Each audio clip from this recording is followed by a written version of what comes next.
নেত্রকোনার বারহাট্টায় ভুয়া সংস্থার নামে প্রতারণা করে অর্থ হাতিয়ে নিয়েছে একটি প্রতারক চক্র। অর্ধ শতাধিক নারীকে স্বল্প সুদে ঋণের প্রলোভন দেখিয়ে লাখ লাখ টাকা নিয়ে উধাও হয়ে গেছে চক্রটি। থানায় অভিযোগের প্রায় এক সপ্তাহ পার হলেও এখনো প্রতারকদের হদিস বের করতে পারেনি পুলিশ। এতে ক্ষুব্ধ প্রতারিত নারী ও এলাকাবাসী। তবে পুলিশ বলছে প্রতারকদের ধরতে অভিযান শুরু হয়েছে। নেত্রকোনা থেকে দিলওয়ার হোসেন তালুকদারের পাঠানো তথ্যচিত্রে ডেস্ক রিপোর্ট। নেত্রকোনা সদর উপজেলার ঠাকুরাকোনা এলাকায় আরিফুল ইসলাম সহ দুই ব্যক্তি এনজিও কর্মী পরিচয়ে আগস্ট মাসের প্রথম সপ্তাহে আনোয়ার হোসেনের একটি ঘর ভাড়া নেন। সেই ঘরে গণজাগরণ সমাজ কল্যাণ সংস্থার নাম দিয়ে অফিস খুলে বসে ওই চক্র। এই অফিস দেখিয়ে পাশের উপজেলা বারহাট্টার ছালিপুরা, দেউলি সহ অন্তত 5টি গ্রামের নারীদের টার্গেট করে এই এনজিওর প্রতারকরা। বছরে 12% হারে 1 লাখ টাকা ঋণের বিপরীতে 10,000 টাকা সঞ্চয় জমা করার কথা বলে চক্রটি।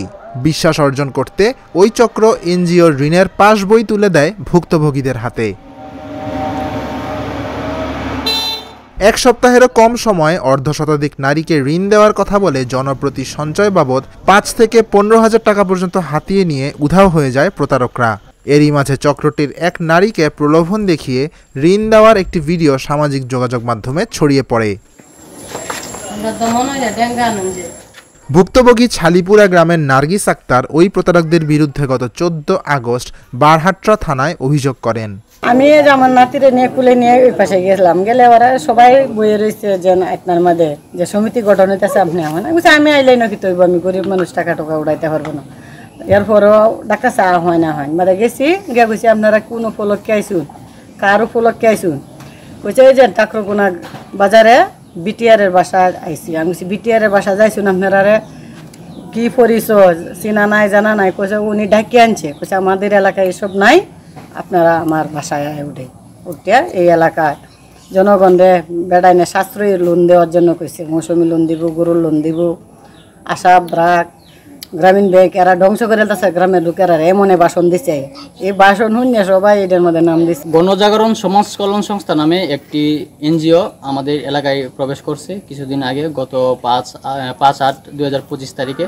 তো ওরা গ্রামের নিরীহ এবং সহজ সরল মানুষদের বুঝিয়েছে যে তারা কৃষিকাজের জন্য যেমন গরু, মাছ বিভিন্ন এককালীন তারা লোন দিবে। তো এই একটা ওয়ে তারা অবলম্বন করে গ্রামে প্রবেশ করে এবং গ্রামের মানুষকে বুঝায় এবং বুঝিয়ে তাদের কাছ থেকে প্রথমে অন্যান্য সমিতি যেভাবে প্রসেস নেয়, প্রথমে ডকুমেন্টস, সঞ্চয় সেম এরকমভাবেই মানুষকে আশ্বস্ত করলো এবং প্রতি 1 লাখে 10,000 টাকা জামানত এরকম হারে সবার কাছ থেকে টাকা হাতিয়ে নিছে।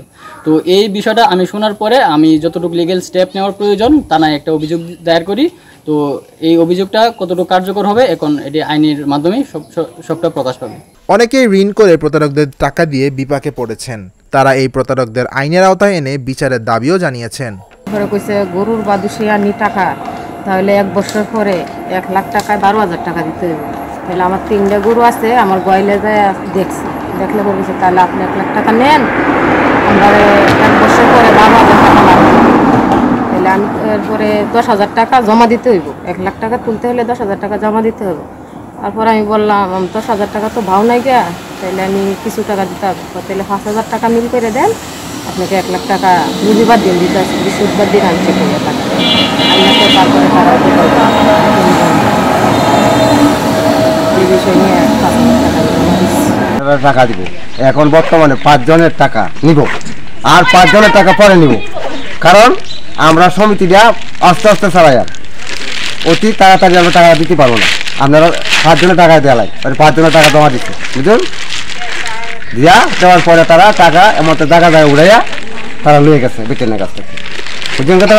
এরপরে তারা কইছে দিন যান আমরা টাকা দিয়া, এই তো তারা টাকা লুয়ে গিয়ে ট্রেন থেকে উদয় হয়ে তারা গেছে। প্রতারণা করবে এমনটা বুঝতে পারেননি, তাই ঘর ভাড়া দিয়েছেন। ঘরের মালিকও প্রতারকদের আইনের আওতায় এনে বিচারের দাবি করছেন। ডকুমেন্ট দেওয়ার কথা, এদের সাথে আলাপ হয়েছে মঙ্গল বুধবারে যখন আলাপ হয়েছে, আমাকে তারা ডকুমেন্টগুলো দিবে, আমাকে দিবে হলো রবিবার দিন। কথা আমি আগে বলছি, আমাকে রবিবার দিন তারা ডকুমেন্টসগুলো দিবে, সমস্ত ডকুমেন্টস, তাদের এনআইডি কার্ড, এদের সদ্য তোলা ছবি, এদের হেডকোয়ার্টারের নাম্বার, হেডকোয়ার্টারের বসের নাম্বার, কোন জায়গায়, এর সমস্ত ডকুমেন্টগুলো আমাকে দিবে। তারা বললো যে আপনাকে আমি রবিবার দিন দিব। রবিবার দিনে আমার সাথে সমস্ত কথাবার্তা ফাইনাল হয়েছে। রবিবার দিন আমার কাগজপত্র দিবে, তখন তারা শুরু করবে। কিন্তু এর আগে তারা পলায় চলে গেছে। তারা প্রতারক চক্র, এদের শাস্তি হওয়া উচিত। এটা আমি একজন সরকারি জুনিয়র কর্মকর্তা হিসেবে আমি সরকারের কাছে আবেদন জানাচ্ছি আপনাদের মাধ্যমে, এর জন্য কঠিন একটা পানিশমেন্ট হয়। প্রতারকদের ধরতে অভিযানে নেমেছে পুলিশ। আমরা নার্গিস আক্তারের অভিযোগটি পেয়েছি। অভিযোগ পাওয়ার পরে আমরা এই এনজিওর নাম করে যিনি এভাবে অনেক মানুষকে ভুক্তভোগী বানিয়েছেন তার বিরুদ্ধে আমাদের অভিযান পরিচালনা আমরা শুরু করেছি। ইতিমধ্যেই তিনি আত্মগোপনে চলে গেছেন বলে আমরা ওইভাবে ট্রেস করতে পারছি না। একটা মোবাইল নাম্বার ধরে আমরা কাজ করছি। খুব শিগগিরই হয়তো তাকে আমরা আইনের আওতায় আনতে পারব এবং ভুক্তভোগী যারা আছে তাদের জন্য নিশ্চয়ই এটা একটা ভালো কিছু হবে। প্রতারক চক্রটি অন্তত 6 লাখ টাকা হাতিয়ে নিয়েছে। তারা নতুন করে যাতে আর কোনো এলাকায় এমন প্রতারণা না করতে পারে সেজন্য প্রতারকদের দ্রুত আইনের আওতায় আনার দাবি এলাকাবাসীর। Dhaka journal news desk.